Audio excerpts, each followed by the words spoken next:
नमस्कार, स्वागत है आपका हमारे इस विशेष कार्यक्रम में। हमेशा की तरह आज हमारे साथ फिर मौजूद हैं इंदौर के जाने-माने डॉक्टर रवि जोशी। स्वागत है डॉक्टर आपका हमारे इस कार्यक्रम में। नमस्कार सुनील भैया, बहुत बहुत धन्यवाद मुझे पुनः आपके कार्यक्रम में आमंत्रित करने के लिए। डॉक्टर साहब, हमेशा की तरह पहला सवाल वही कि सूरत-ए-हाल क्या है? सूरत हाल काफ़ी बेटर है और सूरत हाल में न सिर्फ केसेस की संख्या कम हो रही है, बल्कि जो केस आ रहे हैं उनकी तीव्रता भी काफ़ी कम है। आईसीयू में पुराने मरीज ज़्यादा हैं। इंदौर शहर से केसेस की संख्या काफ़ी कम है, जो आके आईसीयू रिक्वायरमेंट रख रहे हैं। जो केसेस सराउंडिंग से आ रहे हैं, जो कुछ दिनों से भर्ती हैं, उन्हीं की संख्या अभी आईसीयूज़ में ज़्यादा है। सबसे ज़्यादा खुशी और आनंद की बात ये है कि ऑक्सीजन, रेमडेसिविर सभी की उपलब्धता भरपूर है।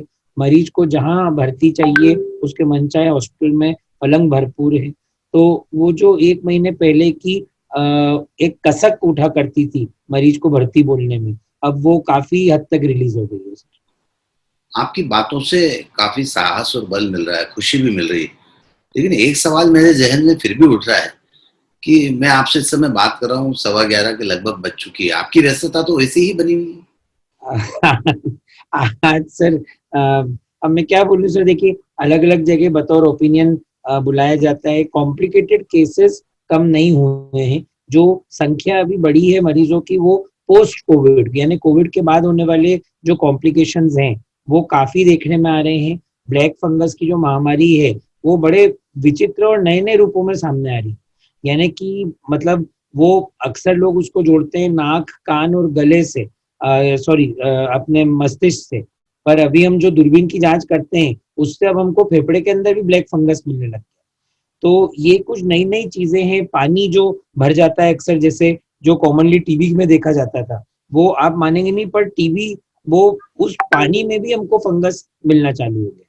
तो एक तरह से देखा जाए तो ये कोरोना और ब्लैक फंगस मिलके टीबी की महाराज रोग की उपाधि को पूरी तरह से छीनने में लगे हुए हैं सर। सही कहा आपने। ब्लैक फंगस की बात हो रही है, अखबारों में पढ़ने को मिलता है, कहीं व्हाइट फंगस की बात हो रही है और आज तो ब्राउन फंगस भी मिला है।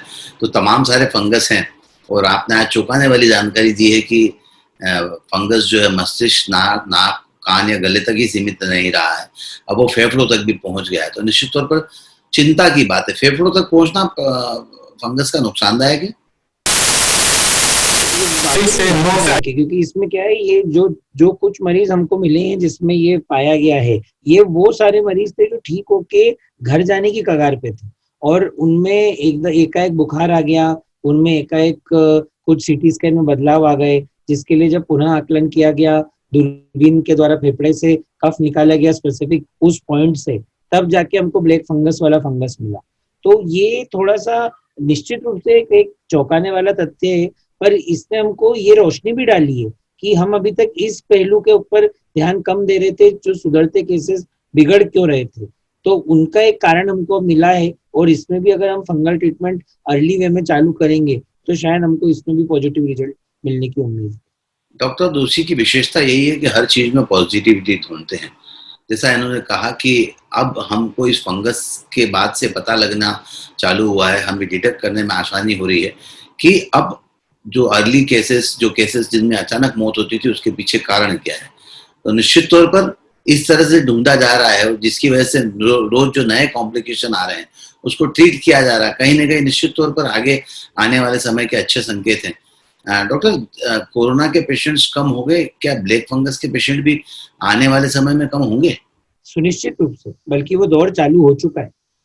आज ही एक मंच पर, एक समाज के मंच पर एक नेत्र रोग विशेषज्ञ से भेंट हुई, तो उनका ये ऑब्जर्वेशन था कि 15 दिन पहले वो आंख निकालने, मतलब 15 दिन से उन्होंने किसी की आंख नहीं निकाली इस फंगस के मारे, जबकि 15 दिन पहले जो तीव्रता आई थी उसमें नेत्र के अंदर बहुत ज्यादा हानि हो रही थी और ऑपरेशन करके लोगों का विजन जा रहा था। बट अब उनका खुद का कथन था कि 15 दिन से फंगस की तीव्रता, फंगस से मिलने वाले केसेस की भी संख्या में कमी आई है और उसमें भी वो बोल रहे हैं कि जो केस आ रहे हैं वो साइनस या नाक तक सीमित है, जिनको बहुत मामूली सर्जरी के द्वारा ही ठीक करा जा रहा है। तो ये कहीं ना कहीं एक अपन पीक के निचले भाग पे है शायद, जहाँ पे कोविड का असर कम होते साथ ये फंगस का असर भी शायद अब सिमटने लग गया है। आपने ठीक कहा कि फंगस के मरीज भी निश्चित तौर पर कम होंगे, और जब ऑप्थेल्मोलॉजिस्ट की बात कह रहे हैं तो निश्चित तौर पर इस बात में बल भी है, दम भी है। बहरहाल इसकी कुछ दवाइयां भी नई आई हैं डॉक्टर साहब, उनके बारे में भी जरूर बात करना चाहेंगे हम आपसे। हाँ सर, जो जो एक बहुत बड़ा कोई भी नई चीज के आगमन से सर बहुत खुशी होती है और एक बहुत जोश और आशा मिलती है। एकाएक हमको पिछले एक हफ्ते 7 दिन में कई सारी ऐसी नई दवाइयां, नई साइंटिफिक टेक्नोलॉजी एवं विज्ञान से हमको मतलब कई दवाइयां प्राप्त हुई है। सबसे पहले तो मैं बात करना चाहूंगा एंटीबायोटिक कॉकटेल, जो कि एक कंपनी ने विदेशी कंपनी के साथ मिलके भारत में लॉन्च किया है। सिप्ला ने रोशे के साथ मिलके लॉन्च किया है। ज्यादा हम लोग उसको ट्रम्प वाला इंजेक्शन कहते हैं, क्योंकि ट्रम्प साहब ने वही इंजेक्शन लगवा के 3 दिन में अस्पताल से डिस्चार्ज लिया था और फिर अपनी इलेक्शन कैंपेन लड़ी थी। तो ये एक विशेष प्रकार का इंजेक्शन है जिसमें सिंथेटिकली ऐसी एंटीबॉडीज बनाई गई है जो कि एक्चुअल में कोविड के बीमार को अगर दिए जाए तो वो वायरस के खिलाफ एक बहुत ही सुदृढ़ लड़ने की शक्ति लेकर जाता है। वो 2 एंटीबॉडीज का मिश्रण है, इसलिए उसको कॉकटेल शब्द कहा जाता है। तो अगर उसे भी बीमारी के शुरू के 10 दिनों में दिया जाए तो उससे काफी मीडियम से सीवियर केसेस में उम्मीद जताई जा रही है। पर यहाँ पे एक बात समझना बहुत जरूरी है कि यहाँ पे एक प्रवृत्ति एक होड़ से लगने की, कि साहब मध्यम केस भी रहा तो भी आप तो लगा दो, बट ऐसा नहीं है। इट इज वो जो जो हाले सूरत टोसी का हुआ करता था कि साहब जरूरत होनी हो आप तो एक बार तो लगा ही दो।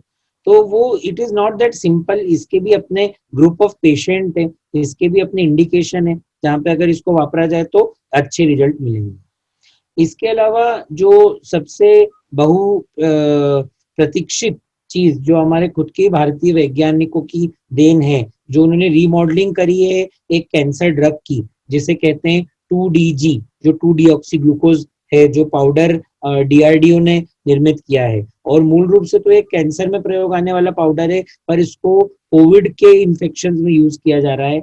और अभी तक मार्केट तो नहीं हुआ है, पर कई लोग DRDO के माध्यम से या एम्स के माध्यम से वो लोग उसके सैंपल्स लेके आ रहे हैं। और अभी तक 20 मरीजों में जो इसका इस्तेमाल किया है, तो अगेन ये एक आशा की किरण देती है, क्योंकि निश्चित रूप से कई मरीजों में ऑक्सीजन की रिक्वायरमेंट को कम होते हम सभी ने अपने आंखों से देखा है। तो उसको हालांकि again it is with caution, हमें उसको एकदम आंख बंद करके संजीवनी नहीं मान लेना है। ये नहीं मान लेना है कि ये नहीं मिला तो हमारा मरीज ठीक नहीं होगा। उसके इंडिकेशन कुछ फिक्स पेशेंट में उसका क्राइटेरिया है, और वो पेशेंट अगर आपका चिकित्सक डिसाइड करे तो मरीज के लिए हितकर होगा। एक थर्ड और एक इंटरेस्टिंग चीज है, जो एक इंटरफेरॉन बीटा करके प्रोडक्ट होता है, गुजरात में उसको इस्तेमाल किया जा रहा है कुछ समय पहले से। वो मतलब 1-2 दिन से यहाँ पे इंदौर में भी हमने इस्तेमाल किया है 4 एक पेशेंट में। इंटरफेरॉन बीटा का एक प्रोडक्ट है जो जाइडस कंपनी लेके आई है, उसको भी इंसुलिन की तरह सबक्यूटेनियसली दिया जाता है, और उसके भी रिजल्ट रेमडेसिविर के साथ देने में माइल्ड टू मॉडरेट केसेस में काफी अच्छे बताए जा रहे हैं।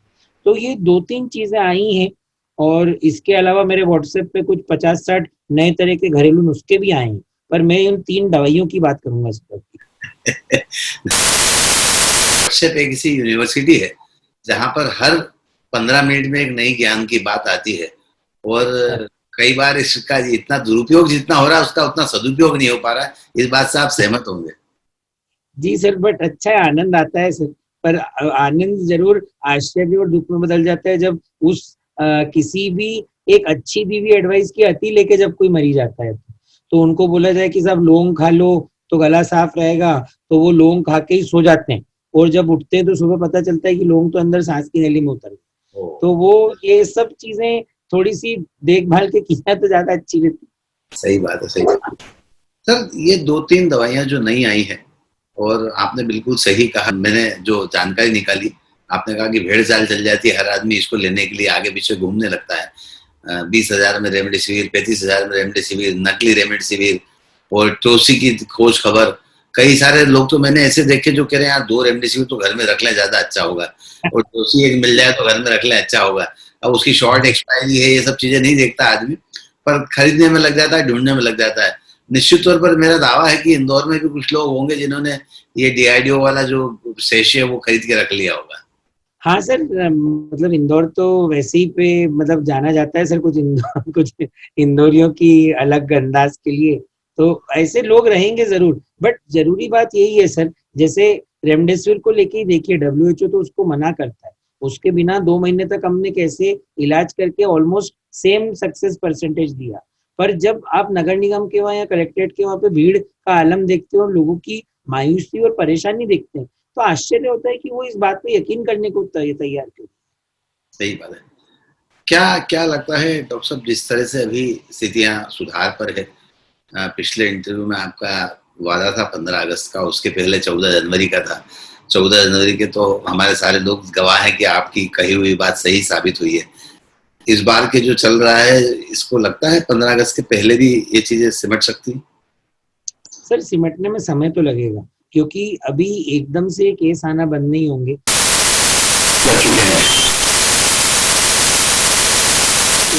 पॉकेट्स में आते रहेंगे। और बस हम एक्चुअली 15 अगस्त के पीछे एक प्रार्थना भी है सर, कि ठंड आने से पहले इसको निपट जाना चाहिए, क्योंकि ठंड अगर इसमें मिल गई तो फिर सर सांस की समस्याएं नेचुरली प्रोग्रेस करती हैं। तो बट वैसे भी अगर आप पैटर्न देखें तो एकदम स्टीप डिक्लाइन आया है पिछले एक हफ्ते में। तो और सिर्फ इंदौर में नहीं, आप देखेंगे तो Indore is directly proportional to Bombay या महाराष्ट्र। महाराष्ट्र के इंटीरियर्स में भी अब केसेस की संख्या आना बहुत कम हो गई है। तो मैं इससे मानता हूं कि 15 अगस्त तक तो स्वतंत्रता मिलेगी सर, बट पार्शली आंशिक तो जून जुलाई में चालू हो जाएगा। 15 अगस्त तक फिर एक बार स्वतंत्रता मिलेगी। अंग्रेजों से स्वतंत्रता तो हमको मिल चुकी, लेकिन कोरोना से स्वतंत्रता की दिशा में हमें लगातार प्रयास करना होंगे। डॉक्टर आपको अपनी बात कह सकते हैं, डॉक्टर बता सकते हैं कि नया ड्रग क्या आया है, क्या क्या चीजें देखनी है, किस तरह से पेशेंट्स आ रहे हैं, लेकिन SMS, सोशल डिस्टेंसिंग, मास्क और सैनिटाइजेशन, इनका पालन तो आपको लंबे समय तक करना होगा। आप इस बात से सहमत हैं? 100%। अगर कोई एक वैज्ञानिक सिद्धांत पिछले 2 साल से अडिग है, जो किसी गाइडलाइन से नहीं हटा है, वो ये है कि आपको सोशल डिस्टेंसिंग, मास्क पहनना और साबुन और पानी से सैनिटाइजेशन करना सबसे ज्यादा उपयोगी और सेफ स्टैंडर्ड टेक्निक है कोविड से बचने के लिए। डॉक्टर रवि डोसी आपसे बात कर रहे थे, तमाम सारी बातों पर उन्होंने आपसे चर्चा की। ब्लैक फंगस, व्हाइट फंगस और ब्राउन फंगस अभी चलन में है, तो फंगस पर भी उन्होंने अपनी बात कही, लेकिन चौंकाने वाली बात जो थी वो फंगस पर थी। और मुझे लगता है कि डॉक्टर रवि डोसी एक जानकारी और देना चाह रहे हैं। आज विश्व तंबाकू निषेध दिवस है। आज विश्व तंबाकू निषेध दिवस का एक थीम है कि let us commit to quit tobacco, यानी कि आज टोबैको की जो श्राप है उससे खुद को, अपने परिवार और अपने समाज को मुक्त करने के लिए हमें दृढ़ संकल्प लेना है। इसलिए आज आपके इस कोविड के कार्यक्रम में छोटे से टोबैको का पुट भी दूंगा कि निश्चित रूप से इससे भी हम दूर भागे, ये बहुत ज्यादा जरूरी है। क्या लगता है टोबैको खाने वाले पेशेंट्स के लिए कोविड में थोड़ी सी परेशानी ज्यादा है? सर एक्चुअली बहुत ही एक विचित्र चीज सामने आई है। टोबैको से होने वाली जो सामान्य बीमारियां हैं उनके साथ जरूर कोविड हमने बहुत ज्यादा नहीं देखा, पर जब हम हिस्ट्री लेते हैं तो हम पाते हैं कि टोबैको इस्तेमाल करने वाले लोग ज्यादा रहे। ऐसे मरीज जो टोबैको इस्तेमाल करते थे उनको कोविड टोबैको नहीं इस्तेमाल करने वालों से ज्यादा हुआ है, करीबन 25 से 30% ज्यादा हुआ है। तो ये एक संबंध तो है सर। अब बीमारी इतनी छोटी ड्यूरेशन की है कि अभी तक उसको लेके कुछ बहुत लंबी थ्योरीज एकदम इस्टेब्लिश अभी नहीं हो पा रही है। तो आई थिंक मे बी 4-5 साल के अंदर जब इसकी स्टडी और क्लियर होगी तो इसके रिस्क फैक्टर के तौर पे टोबैको को भी आइडेंटिफाई किया जाए। डॉक्टर रवि डोसी हमेशा कुछ न कुछ ऐसा रचनात्मक काम करते रहते हैं। 2 दिन पहले ही अखबार से कोरोना नहीं फैलेगा, इसको लेकर एक छोटा सा संदेश उन्होंने दिया था, और जो मैंने अपने फेसबुक पर भी शेयर किया था और यूट्यूब चैनल पर भी हमारे शेयर किया था, जिसको लोगों का काफी अच्छा प्रतिसाद मिला है। आज फिर शो के समाप्ति के समय उन्होंने एक रचनात्मक बात कही है, और यही बात कही है कि तंबाकू, विश्व तंबाकू निषेध दिवस है। आप प्रण लें कि अगर आप तंबाकू नहीं खाएंगे तो कैंसर से तो बचेंगे ही, लेकिन साथ ही कोविड में भी इसका इम्पैक्ट कितना आता है उसके बारे में भी डॉक्टर रवि डोसी ने बताया। बहरहाल डॉक्टर साहब, हमसे बातचीत करने के लिए बहुत बहुत शुक्रिया। बहुत बहुत धन्यवाद। आज के इस कार्यक्रम में बस इतना ही। सुनील जोशी को दीजिए इजाजत। नमस्कार।